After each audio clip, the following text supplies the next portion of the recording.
All right, good morning, good afternoon, and good evening, everyone. It's Dr. Ephraim. The day's date, December 5th, 2022. And if you listen to the sound of my voice, that means you are blessed to see another day. And for that, all praise, honor, and glory is due to the Most High God of Israel. All right, welcome to all my new subscribers. And if you haven't already, make sure you hit that subscribe button, hit that notification bell, select all, so you'll be notified every time I upload a new presentation. All right, today I'm finally going to talk about, the curse of Canaan. It's been in the pipes for a little minute, so today's the day.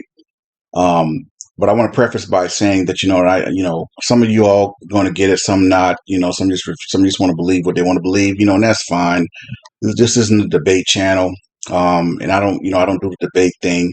I don't mind sharing healthy dialogue, but I don't want to turn this into some kind of theater where it's virtual theater of going back and forth and debating, because debating can turn to disrespect, and feelings get hurt, all this and that. So I'm not dealing with all that. But anyway, when the Zondervan Compact Bible Dictionary spelled out who Ham became the progenitor of, right? And I've been telling you all from day one that the Canaanites were the Hamitic Africans that dwelled over there in present day Israel. Was called Canaan back then. And how do we further know that? Is that when the Zondervan, first of all, Genesis 10:6 tells us who Ham became the progenitor of, and the Zondervan Compact Bible Dictionary speaks on that. But like I've always said, it threw us a caveat and said he became the progenitor of those dark races, but not the Negroes. Now, how do we further know that the Hamitic Africans were the Canaanites?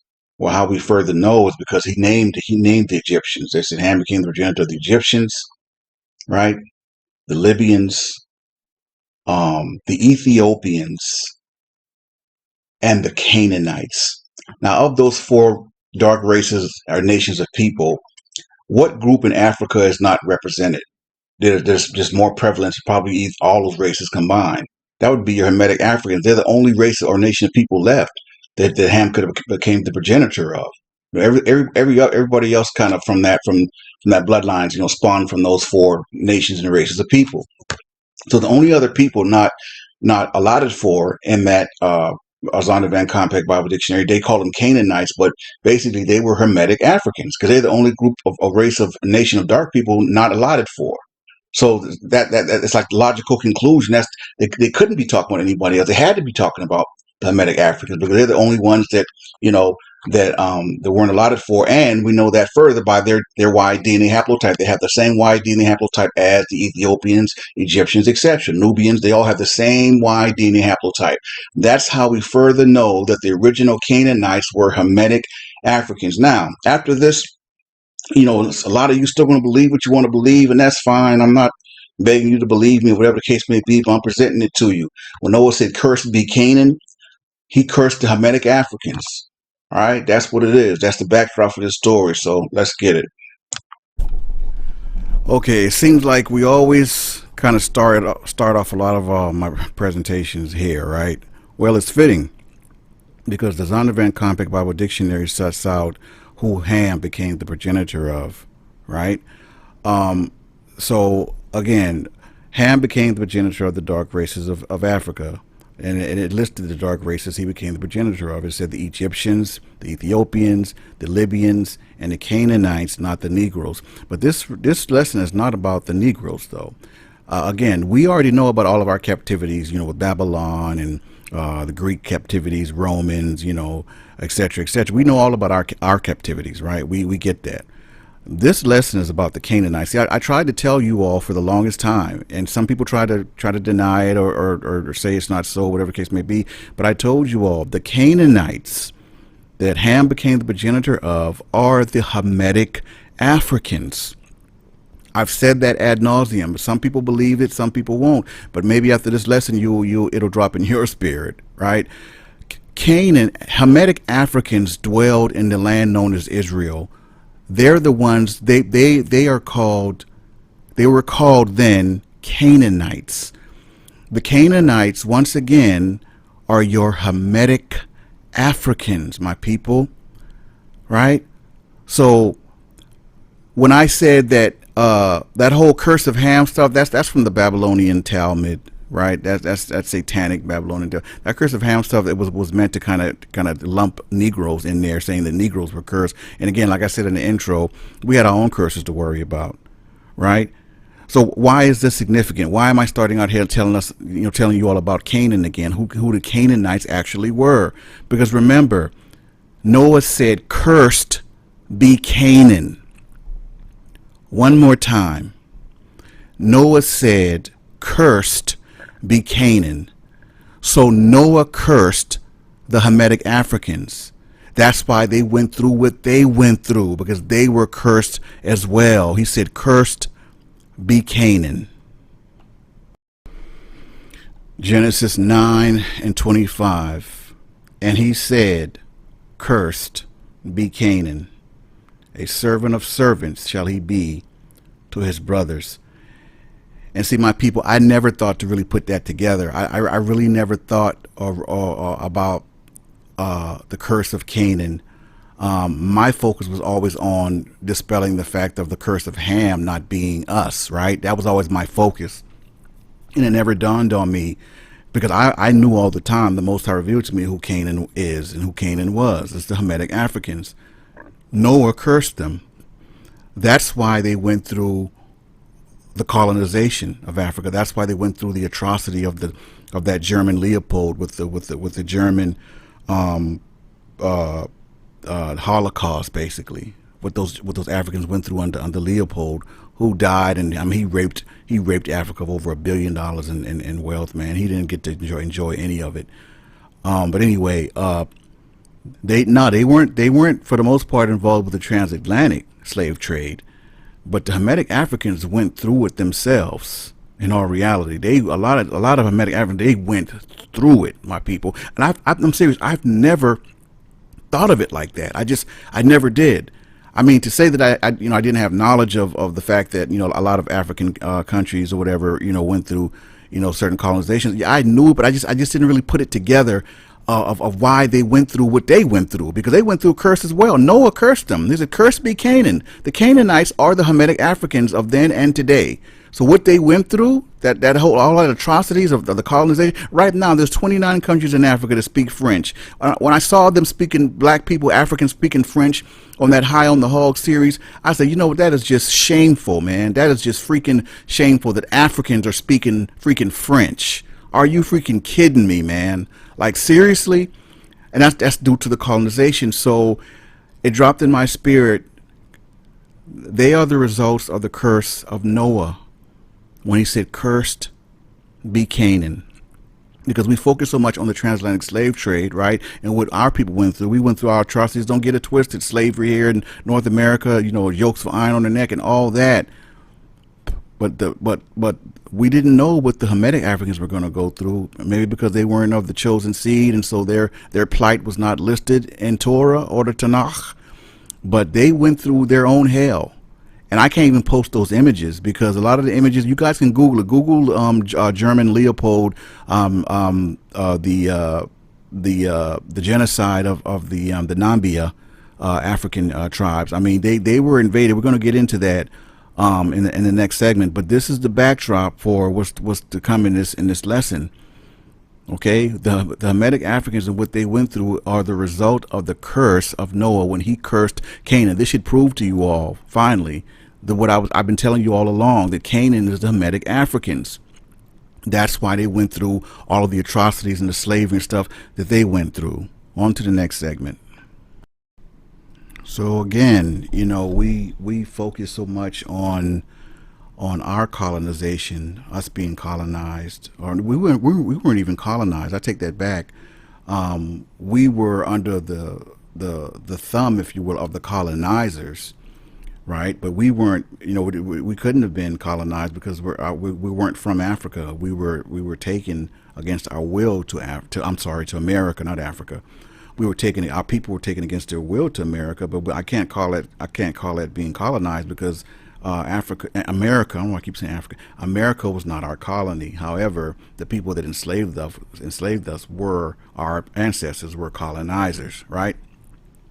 So here, by 1900, A significant part of Africa had been colonized by mainly 7 European powers. That'd be Britain, France, Germany, Belgium, Spain, Portugal, and Italy. Like, are you freaking kidding me? And I tell you what they suffered under with France. They pretty much went to war with France, and they kind of got the worst end of the deal out of that. But they battled. I'm gonna get into that a little bit here in a little bit. But Germany, what they suffered, what the Hamitic Africans suffered under Leopold, Germany, man, from a human standpoint, man. I mean that man, I can't even. I mean, man, I tell you, we went through it. And this is not to downplay what our ancestors went through under the auspices of slavery and the inhumane treatment we received, being lynched and beat and all this kind of stuff.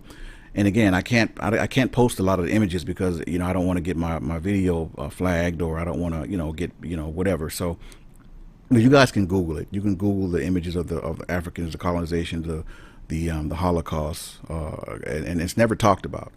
The Holocaust for the Nambian Africans is never talked about. They only focus on the Holocaust of one particular group, and it's not the Nambians, it's not the Africans, right? And I'll just say that, put that out there. But yeah, we just don't focus on what a lot of the Hamitic Africans went through. They went through hell. They went through their own hell. I mean, I guess I didn't really. I mean, I knew what they went through, but I didn't look at it the same. I just didn't. I didn't understand. I didn't even think to figure out, well, why were they going through what they were going through? Because they might not have been enslaved here in America, but a lot of them were enslaved. They were enslaved. They were colonized. I mean, they were colonized. I mean, these Europeans came up in there, man, and tried to overpower them with their weapons and this and that, and they sold, and a lot of other Africans sold them out, this and that. Yeah, so I just never thought of it like this. But most definitely, a lot of the Hamitic Africans went through a lot of what we went through right here in America, but we just don't really talk about that. We really don't give that any real focus. But in all reality and in all fairness, we probably need to. We definitely need to. And again, I'll just give a summation of and I'll post some more pictures as the presentation goes on. But again, I don't want to post those images because I don't want to, like I said, I don't want to get the video flagged or whatever. But yeah, there's a lot of images of Africans being malnourished, like the Holocaust in Germany that the Jews went through. There's a lot of pictures of Africans being in chains, being enslaved, being beaten, just treated like how we were treated here in America. And I don't know, it's just weird because I never thought of it like that, right? Of what a lot of the Hamitic Africans went through. Cursed Canaan, they were cursed as well. Noah cursed them. That's why they went through what they went through. Noah cursed them. Cursed be Canaan.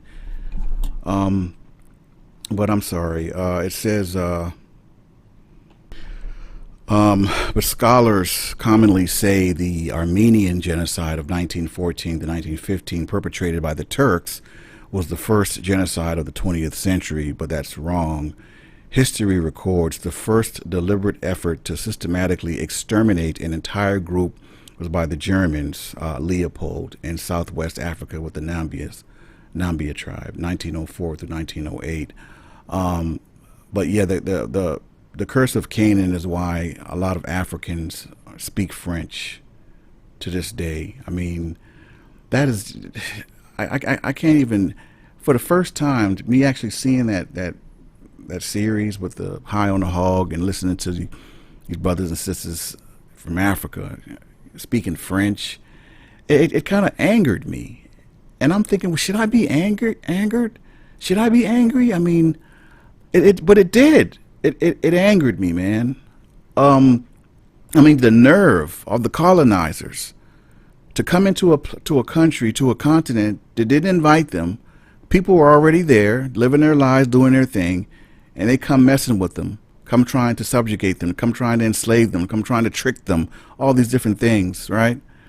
And it angered me inside. It really did. And who knows what other languages they speak, European languages they speak in Africa. I know a lot of them speak French. I wouldn't be surprised if some of them over there speaking German somewhere. You just don't know. I mean, because Africa was seriously colonized by the Europeans. On to the next segment.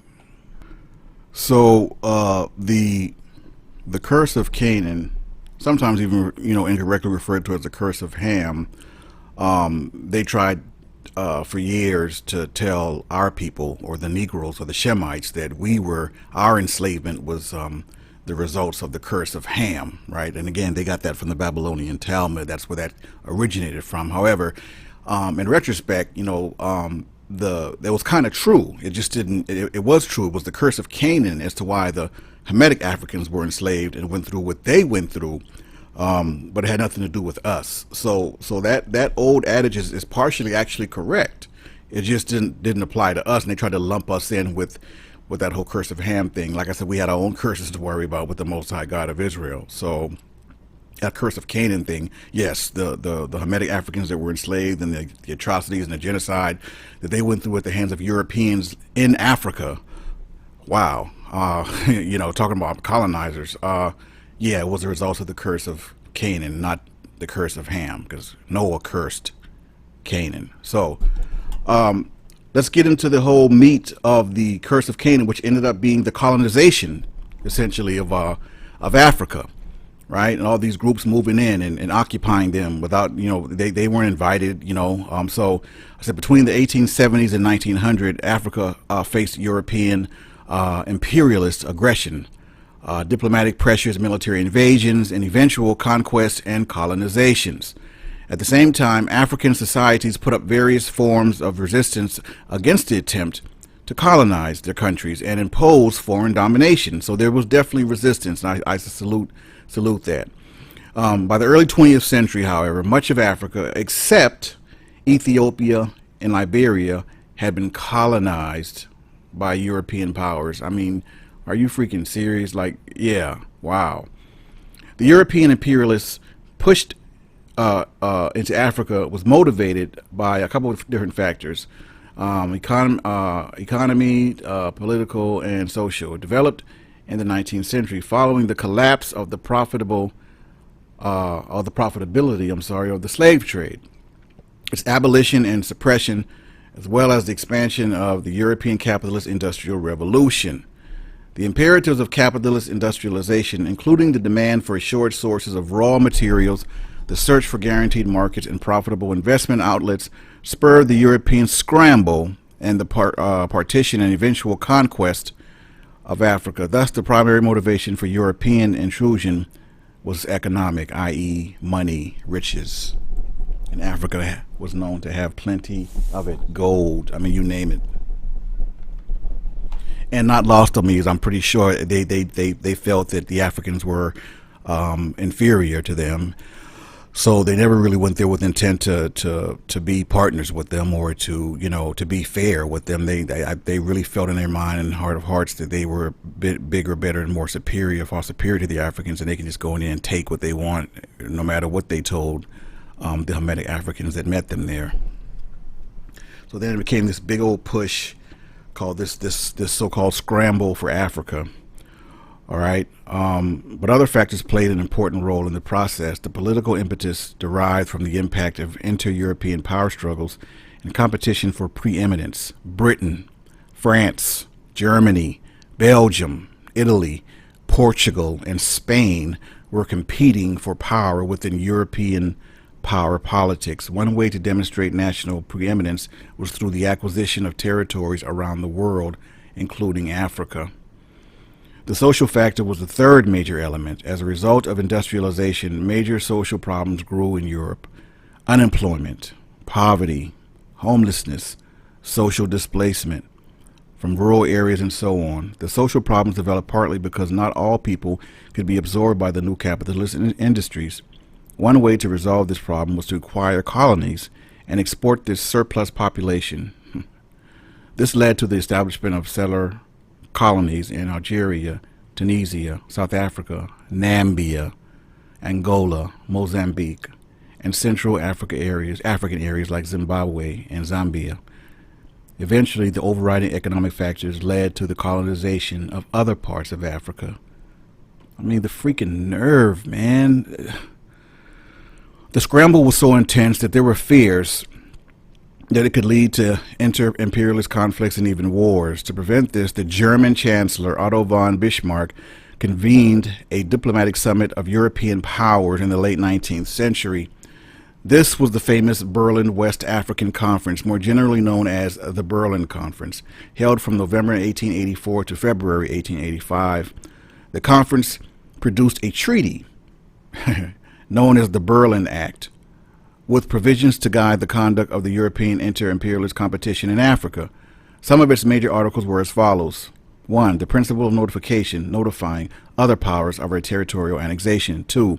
The principle of effective occupation to validate the annexations. 3. Freedom of trade in the Congo Basin, or Bison. 4. Freedom of navigation on the Niger and Congo rivers. 5. Freedom of trade to all nations. And 6. Suppression of the slave trade by land and sea. Now, the African resistance. It was really talked about with our ancestors in the transatlantic slave trade is there were pockets of resistance, but you don't really get the stories on those. There are some of our people that literally hurled themselves overboard. They'd rather be dead than to be a slave.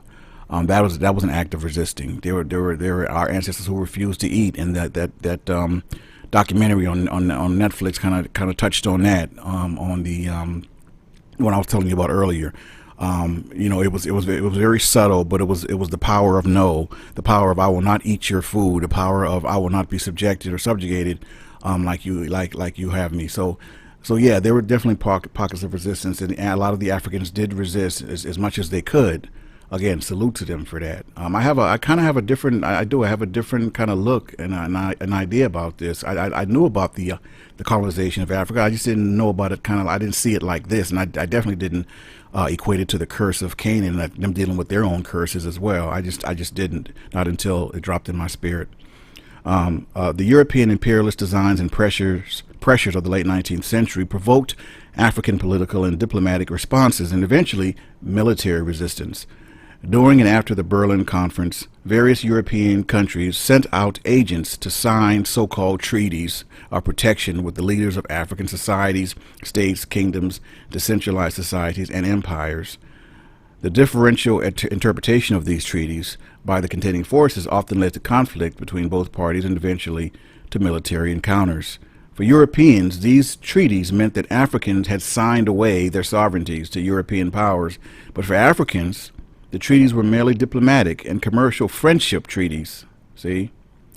After discovering that they had in effect been defrauded, and that the European powers now wanted to impose and exercise political authority in their lands, African rulers organized militarily to resist the seizure of their lands and the imposition of colonial domination.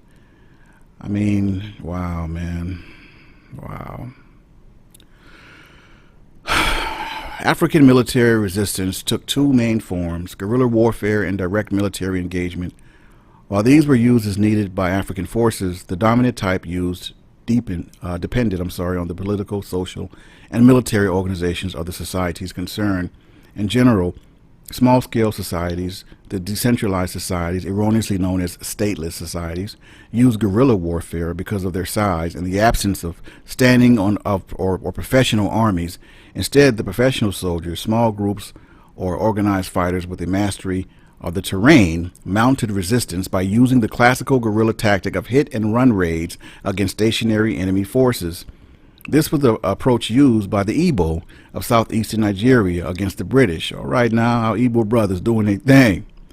Even though the British imperialists swept through Igbo land in 3 years between 1900 and 1902, and despite the small scale of the societies, the Igbo put up protracted resistance. That's right, that's that fighting Israelite spirit. You better know it. Judah. The resistance was diffuse and piecemeal, and therefore it was difficult to conquer them completely and declare absolute victory. I know that's right. Israelites, baby, yeah. Long after the British formally colonized Igbo land, they had not fully mastered the territory. Direct military engagement was most commonly organized by the centralized state systems such as chiefdoms, city-states, kingdoms, and empires, which often had standing or professional armies and could therefore tackle the European forces with massed troops. This was the case with the resistance actions of the Ethiopians, the Zulu, Israelites, the Mandinka, Israelites leadership, and numerous other centralized states. I noticed that most of these tribes are heavily Israelite influenced. It confronted a determined and sagacious military leader of the Ethiopian Emperor Menelik II, which kind of made me think with these Israelite influenced tribes. I wonder if that kind of fell into the curses of Israel as well, where it kind of crossed each other. The curse of Canaan and the curse of Israel kind of crossed each other. Something to think about. I literally just had that thought. As Italy intensified pressure in the 1890s to impose its rule over Ethiopia, the Ethiopians organized to resist. Salute to them. In the famous Battle of Adwa in 1896, 100,000 Ethiopian troops confronted the Italians and inflicted a decisive defeat. I know that's right. Salute, salute. Thereafter, Ethiopia was able to maintain its independence for much of the colonial period, except for a brief interlude of Italian oversight between 1936 and 1941. Another example of resistance was the one organized by Samari Touré of the emergent Mandinka Empire in West Africa. As this new empire spread and Touré attempted to forge a new political order, he ran up against the French imperialists who were also trying to extend their territories inland from their base in Dakar, Senegal. This brought the parties into conflict. Touré organized military and diplomatic resistance between 1882 and 1898. During this 16-year period, he used a variety of strategies, including guerrilla warfare, scorched earth programs, and direct military engagement. For this last tactic, he acquired arms, especially quick-firing rifles from European merchant and traders in Sierra Leone and Senegal.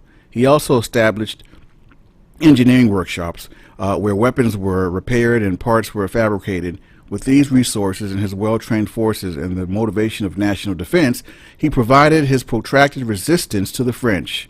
Eventually, he was captured, though, and in 1898 exiled to Gabon, where he died in 1900. Let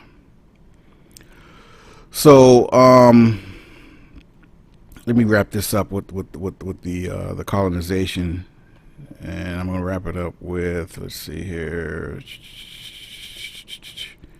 Give me 1 second. I'm going to wrap it up. What are we going to wrap it up with? Excuse me. By 1900, much of Africa had been colonized by 7 European powers. That would be Britain, France, Germany, Belgium, Spain, Portugal, and Italy. After the conquest of African decentralized and centralized states, the European powers set about establishing colonial state systems. The colonial state was the machinery of administrative domination established to facilitate effective control and exploitation of the colonized society, partly as a result of their origins in military conquest and partly because of the racist ideology of the imperialist enterprise. The colonial states were authoritarian, bureaucratic systems. Because they were imposed and maintained by force without the consent of the governed, the colonial states never had the effective legitimacy of normal government. Second, they were bureaucratic because they were administered by military officers, civil servants who were appointees of the colonial power. While they were all authoritarian, bureaucratic state systems, their forms of administration varied, partly due to the different national administrative traditions and specific imperialist ideologies of the colonizers, and partly because of the political conditions in the various territories that they conquered. So that essentially covers the colonization of Africa by those 7 European, so-called powers. Covers the curse of Canaan, and I just kind of posed the question. I'm not sure if some of the curse of Israel is up in there too, because it seemed like a lot of those African-based tribes had a lot of Israelites mixed in with them, and they're known to be a lot of Israelites in the Mandinka tribe and the Zulus and things, and tribes of that nature were mixed in with them, right? So yeah, I mean, all this cursing going on, it's like, wow, man, listen, Like I said, we clearly had our own issues to worry about. I mean, it doesn't absolve the Africans who took part in the selling of our people to slavery, right? I mean, yeah, it's messed up. They went through a lot. They went through almost just as much as we did in terms of the treatment at the hands of the European powers. They were. I mean, the genocide of the Nambia and what Leopold did to them from Germany, man, was just. I mean, inhumane is not even a big enough or good enough word. But yeah, hopefully this lesson, will cause you guys to research a little bit more on it. Like I said, I can't post a lot of the images, but if you Google a lot of the images of the African colonizations in Germany, Leopold's occupation of Zambia, and you'll see the images of they look like black Holocaust victims. I mean, they were malnourished. A lot of them were in chains. I mean, they were just subjugated, man. It was just so sad. I mean, really, it's just, I was like, wow. And I just never really thought of it like that. They went through what we went through right there in the homeland of Africa. Like, I mean, imagine that. Like the atrocities they experienced, like right there where they're from. They didn't leave. They didn't go anywhere. They didn't go bother nobody. People came bothering them. They invaded their land, invaded their country, and lied to them and signed fake treaties and made them think that they were friends. And they didn't respect them from out the gate. They didn't. They did not respect those Africans, none of them, out the gate. And that's why to this day you got Africans speaking freaking French. Like, get out of here, man. Like, that's just the audacity of that is just angering. But anyway, I gave you guys more than enough to go on. Hopefully you enjoyed the presentation. Maybe you want to do a little bit more research, dig a little bit deeper yourself. But that's what dropped in my spirit. A lot of the Hamitic Africans were cursed as well, but that was a curse. They were cursed by Noah. Noah cursed Canaan. Canaan were the Hamitic Africans. And don't forget, Nimrod was a jerk too. Nimrod was probably a shepherd for the devil, and he was a Hamitic African. They're from that line of Nimrod. Nimrod was from the line of Canaan or whatever. So it all probably just ties in, whatever. So yeah, that was what I got from it. So you guys, hopefully you enjoyed it. And until next time, this is Dr. Ephraim signing off, saying Shalom, elect.